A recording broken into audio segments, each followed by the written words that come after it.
Machegni nya kura mugajwan kamara mamaitini arwake chendo ni mara Migago tarika biro di marang biche gamara lufari kod pari kura de kamara mamaitire ka inja Chelsea angene nindo ge Weche kare kamano tumukongo mage weche mame opek odichingni makawuno.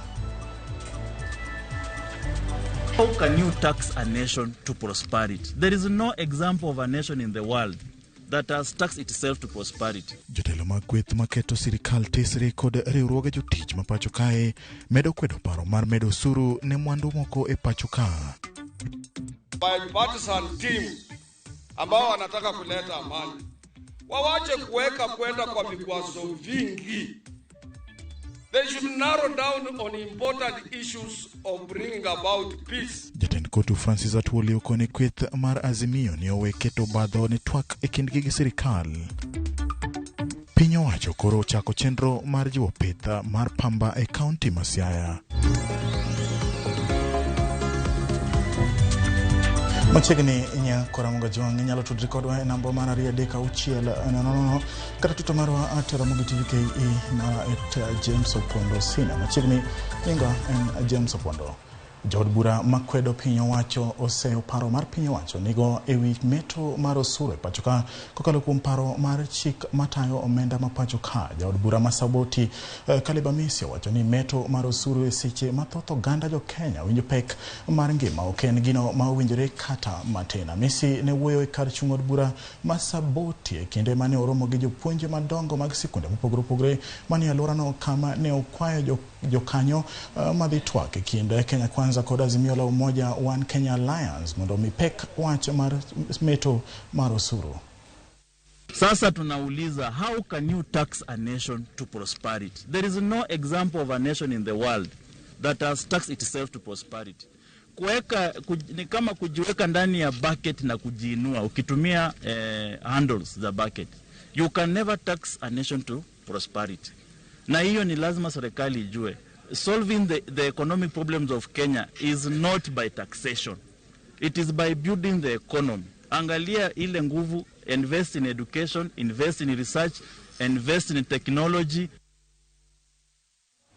Jagoro maduong' mar kotu Francis Atwoli okwayo jotend siasa man piny owacho kod kweth ma kwedo piny owacho mondo gol obadho manyalo thiro twak mochan gi kweth ariyogo. Atwoli ne wuoyo e kaunti ma Kakamega e kinde mane oyoro e iko moro e gwengego kama nowacho ni piny Kenya sani dwaro kwe makende ka bende osiemo wang' jotelo mondo kik tim gigo manyalo keto piny Kenya obed kod tungni mar lweny kaka piny Sudan Milambo. Atwoli bende kwa jotelo makwedo piny owacho mondo oyie gi duoko mar yiero mokalo, yiero mano yango William Ruto kaka jatend piny Kenya.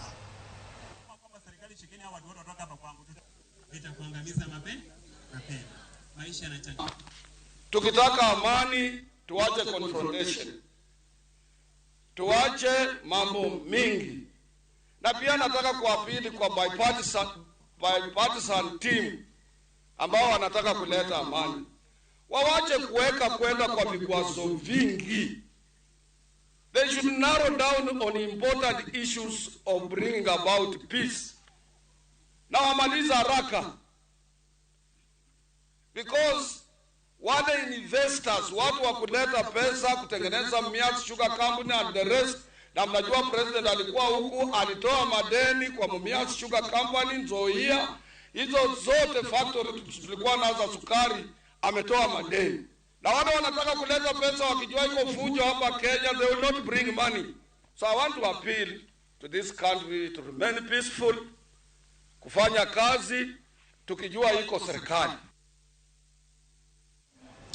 Jod bura makibra Peter Orero kwa okwedo kanga mamoko kuom jod bura dhirogo dwaro ni tuon jatend Azimio la Umoja Raila Odinga chudo mage mag aere. Orero wacho ni girito mar biro kwedo e od bura paro ma ochwal gi jaod bura Magatundu South Gabriel Kagombe madwaro ni mane en jatend Kenya Uhuru Kenyatta, mane en Prime Minister Raila Odinga kod Kalonzo Musyoka mane en jalup jatend Kenya ma aeri maromo shillings million 840 mane omigi. I know what politics is all about. Even us, when we went for Mandamano, they took our security. Me, I told them I have security of my people. So they can take their security if they want. And what we are saying, these people are led by what we call insatiable appetite for personal aggrandizement and egoism. They cannot purport that they will remove what is enshrined in the Kenyan constitution about the perks of the former president. These are constitutional matters which you cannot arbitrarily remove from a Kenyan who has been a former president. This is where they go wrong. We are saying as members of parliament, there are certain constitutional benefits, like for the former president, that can never be removed. Former prime minister can never be removed. So if they have that, let's wait for them in parliament. Yorok no muche kinde MCAs kod Jod Bura moko manoyoro liend MCA Makisa East Stephen Maloba manochuo gipala ma uitungimane county Kakamega. MCAs go manoyoro eiko no gwenge makwisero nogoyo koko ne Jod Bura ma Mumias East Peter Slasia kod nyawadgi ma emu hayo mboko milemba kagiwacho ni Jod Bura go ok deu MCAs magwenge go kata matin. Eiko no beneno yuori gi jotelo moko kamotingo governor Kakamega Fernandez Baraza kod nyawadgi Masaya James Orengo manonyiso dwaro mare mondo jogo mane onego jatelo na okaunegi atua mager. Jina yako inatajwa kwamba wewe ndio ulisikana, wewe ndio ulitumana. Basi enda andika hata statement. Tunauliza kwa nini wajaenda kuhakikisha wanaijibika na kifo cha Maloba. Mimi nitakuwa mtetezi wako. Lakini sekta yenu wa chama cha Mheshimiwa William Samuel Ruto amekuwa hapa. Anatuambia naomba Inspector General. Unaomba nini? Naomba kana Ruto kila siku. Kifo cha Mheshimiwa Maloba imekuwa pigo kubwa sana kwa sisi kama county government of Kakamega, na mimi kama gavana wenu I want to tell you we are not going to rest until justice is done for Mheshimiwa Stephen. If Maloba had that protection at that time, then unaanza kusema mambo ya usalama. Hii maswali nyingi, hata Mboya alipokufa wanasema kuna usalama. Wakati ambapo Muliro alikufa wanasema kuna usalama. We are not going to negotiate with the national government. Mok atine neji miochiko mane yudo midhiro marogula gwenge makipipiri kod Wanjohi oyudo resruok bang' jalup jatend Kenya Rigathi Gachagua chwalo negi chiemo kod kony mamoko mawuok e sirikal. Jodago mawuok e gwenge mag Kirima, Ndiara, Kiamboga, Wanjohi kod Manuga ne oyudo mich makamano e skund primar Mandiara kamane obagnigi rom. Gachagua osingoni piny owacho keto mahino e siro ji ma midhiro makamago yudo mara mondo mi gidogi ngimagi mapile.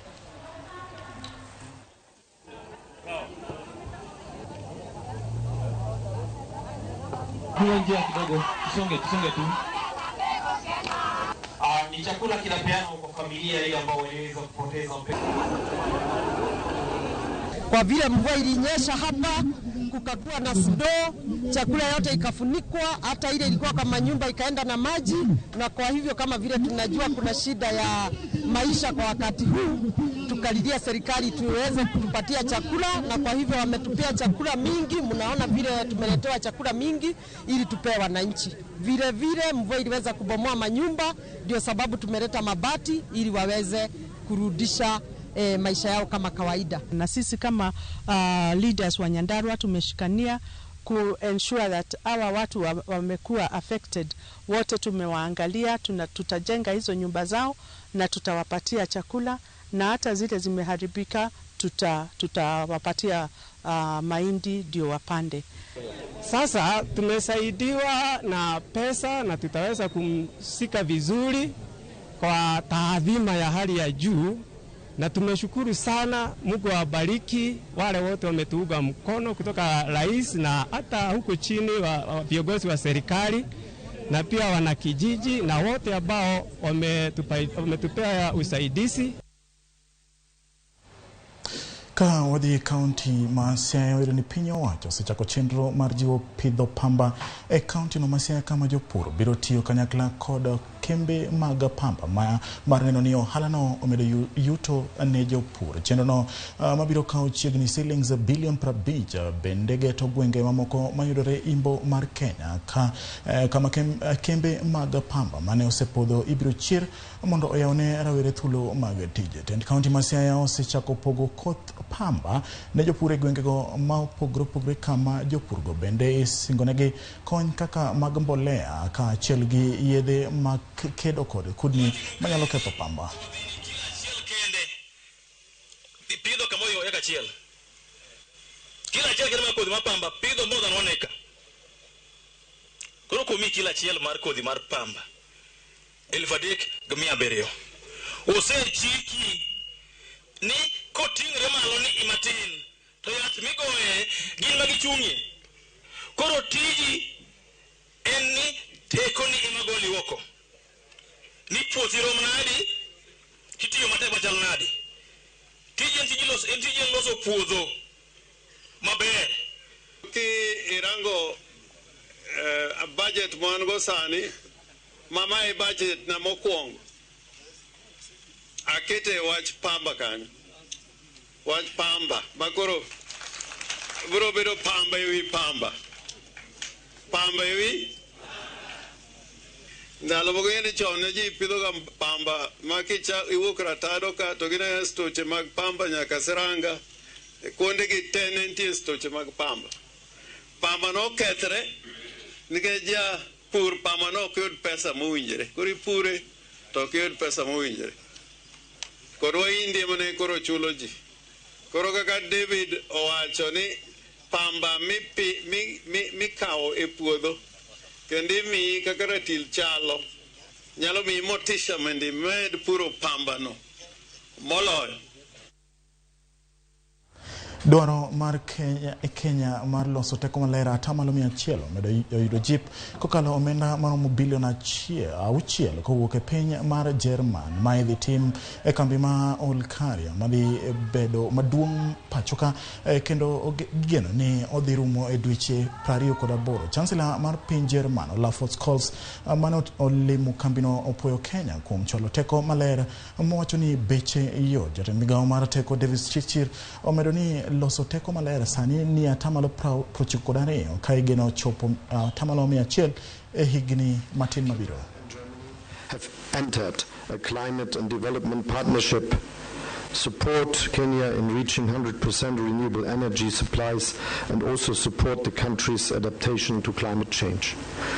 I'm glad that we will continue our support by providing financing for an upgrade of the turbines of Olkaria. Geothermal power is an excellent basis for green hydrogen production that could be used for the local production of fertilizers. This will allow Kenya to establish new value chains and lead by example. With Kenya sitting at 92% today of geothermal, and with a capacity, undeveloped capacity of about 9 gigawatts, we can walk the journey together towards the new frontier of green hydrogen, maybe green ammonia, green fertilizer, green jobs, and those opportunities do exist because we sit in the ring of fire. The 9 gigawatts which we have not developed today is already the ground service studies have been done, and we can continue to work together to actualize what we need to do together to secure this planet Earth, given the challenges of climate change today.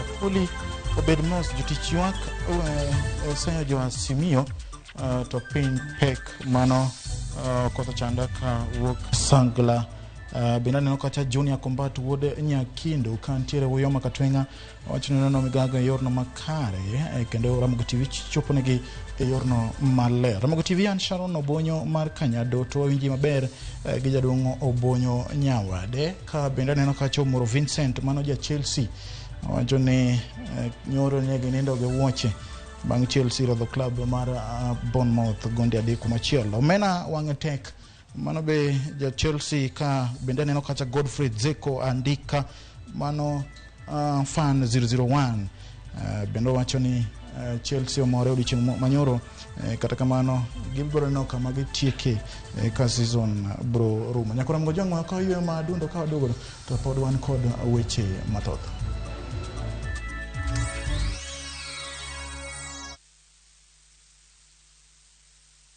Kenyans are winning big on sharpbakey.com. Bet on these games now and enjoy highly boosted odds. Not for persons under the age of 18. Play responsibly. Shabiki.com is authorized and regulated by the BCLB. License number 416. Shabiki.com.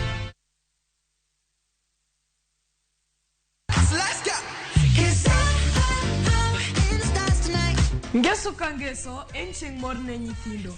Chenro mar rogo mar nyithindo saa 3 gokinyi. But success in excess. Udi wadhi nyime kendo wadhi medo mor nyadichiel, nyadiriyo, nyadidek. Waseyudo miel manyachon gi manyasani. Tedo. Katiratira. Tugo gigi kumoko mang'eny mabeyo beyo. Wayud mor gi ilo kaka rogo mar nyithindo. Kikelo ni kod Locks Ponde, Sally Kosgei Odhiambo, to gi Josephine Achieng. Rogo mar nyithindo, ngeso saa 3 mar okinyi, to ibonwa e Jumapil saa 8 mana e Ramogi TV.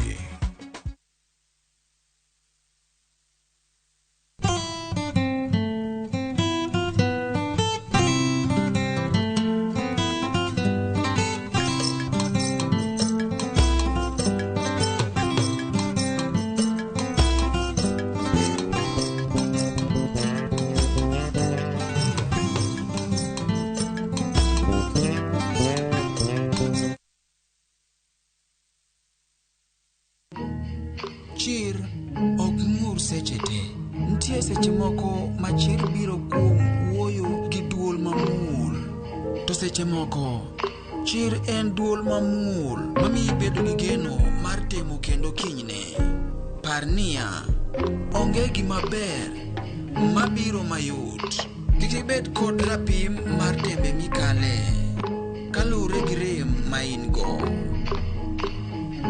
Dial *811 *281# to get chir mar geno.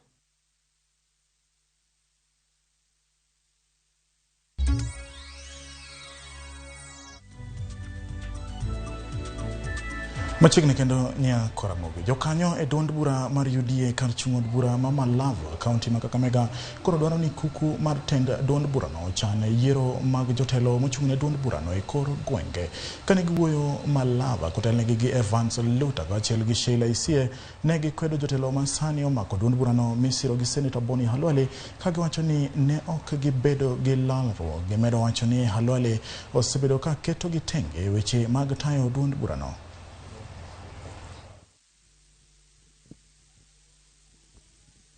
Nimesikia ati iko interim office hapo, sijui ni nani aliappoint hiyo ofisi.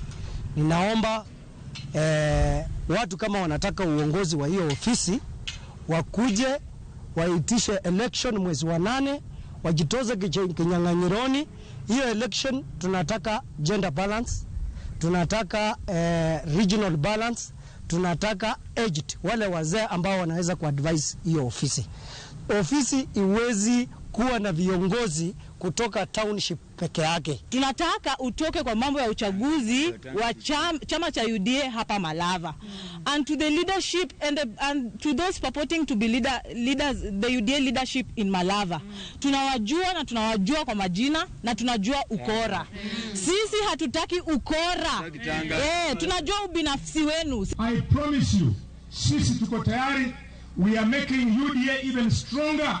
Vile unaambia Malala awe Secretary General, Malala simamia Kenya na Kakamega, tunamchorea timu mzuri kabisa ikoongozwa na Jared Mukoshi. There will be no problem. Sisi tutashinda kura anytime, any moment. Ka wadhi e pinje maoko wayudo ni ji makwangi oheo 176 owito ngimagi e ugwe mar piny Democratic Republic of Congo bang' koth mochwe mapek kelo ohula moketho udi. Koth mapek ma osebedo ka chwe e gwenge ma Kalehe e milambo mar boma ma Kivu nyo kelo midhiero kendo ywero udi gwenge mag Bushushu kod Nyamukubi. Riwruok moro ma ok mar sirkal oyango ni ringre moko 227 osekwany gi jores ngima oganda e gwengego.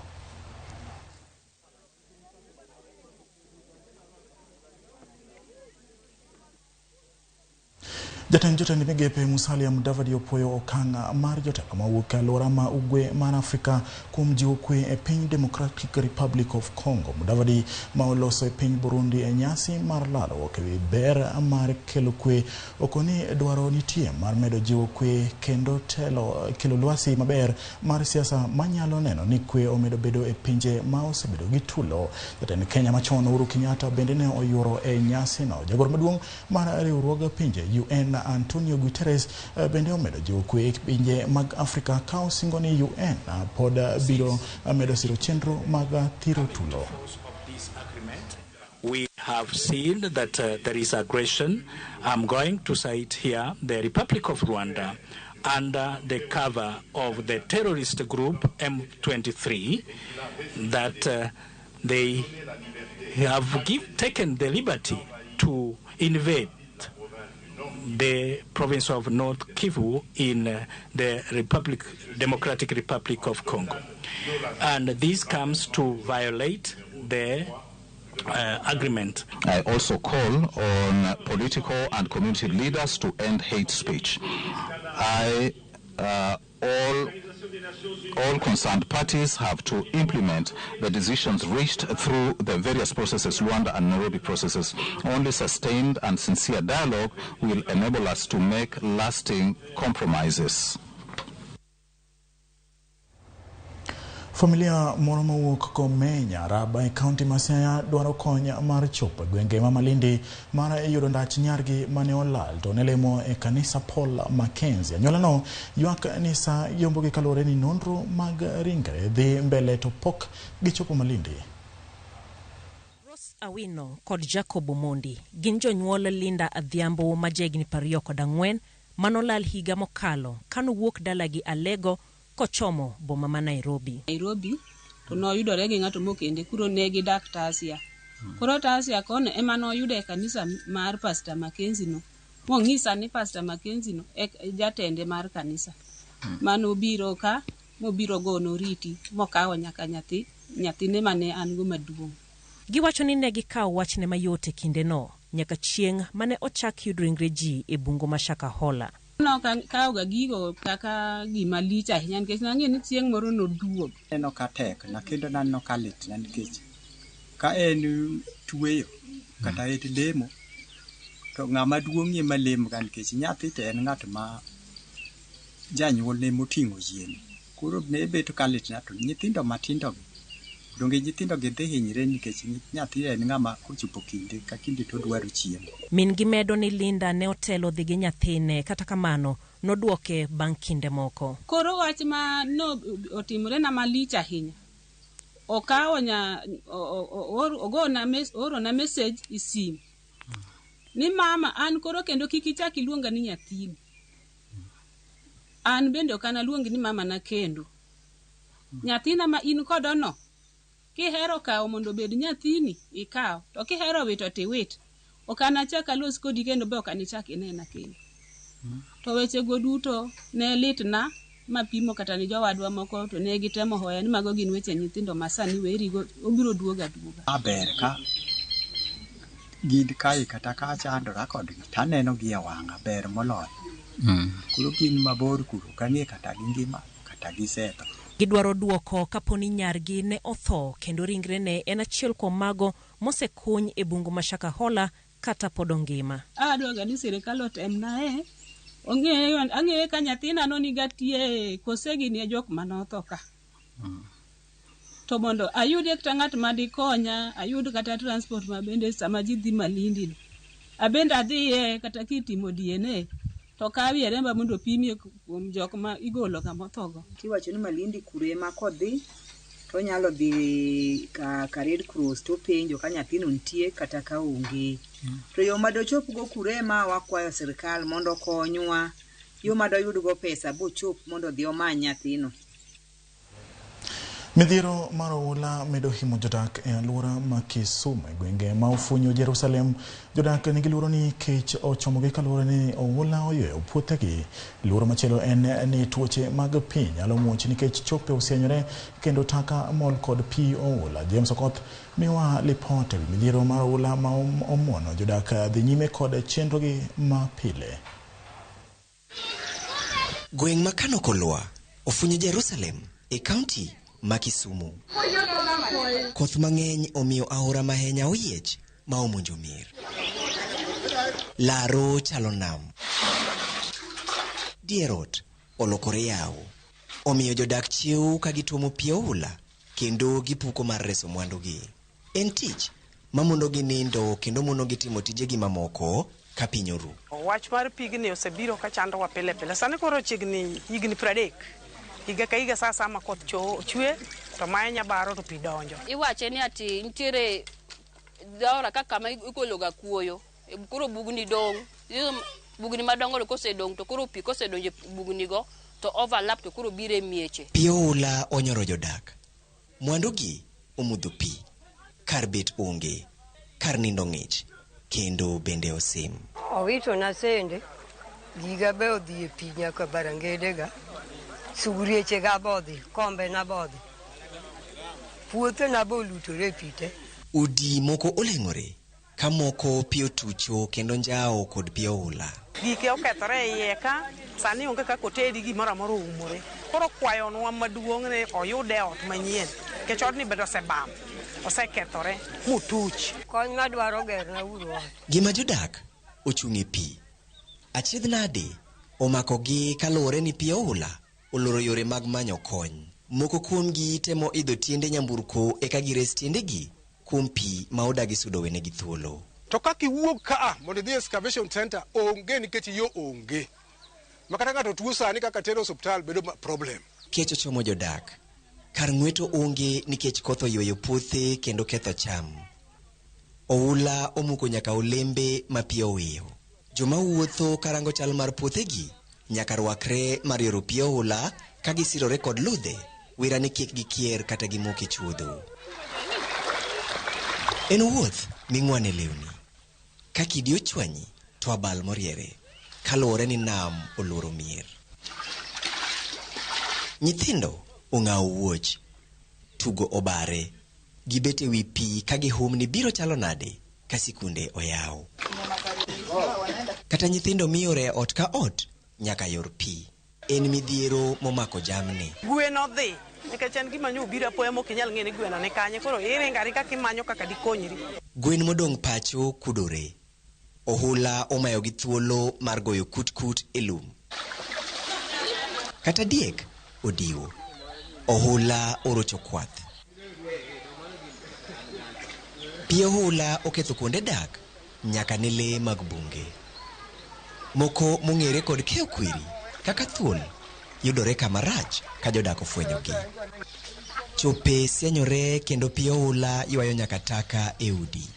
Onge chodhi. Sani koro tich tek wadhi adhiya oke pi kama pi ringeni. Onge to shallow wells mosebedo go. Shallow wells overflow makoro gina kamora mora ena gik machafu go mantie ma wan wared gi nyithindo mwan go kata wan wawegi ni kata pi mwadhi modho ok dhi bedo maber. Mwandu onimo e pi ka jodak jiwo ywak ka gikwayo kony. Sirikal olosnwa ndara mabiro nywang'wani manyalo connect wa kata go funyu to Nyamasaria makata ng'ato tuo nyalo tero hospital yo mayot. Koro gima duong' mwagombo ni mondo konywa go okonynwa aora kuma pigni wuoke kabiro ku. Jodak ma ofunyo Jerusalem mana kaka jowadgi moko ma ohula omonjo geno kony mar duoko ngimagi e wang'e. Ahinya ka sikunde ibiro yaw juma manyien. James Okoth, Ramogi TV.